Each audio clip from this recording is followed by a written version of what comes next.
రామ్ చరణ్ బొట్టు తీసేశాడు, దర్గాకు వెళ్ళాడు. మెగా ఫ్యామిలీ అంటేనే ఒక క్రేజ్ ఉంటుంది, దేశవ్యాప్తంగా కూడా ఫ్యాన్స్ ఉంటారు.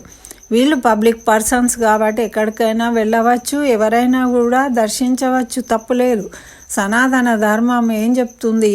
మన ధర్మాన్ని విశ్వసించండి, ఇతర ధర్మాలను మతాలను గౌరవించండి అనే చెప్తుంది.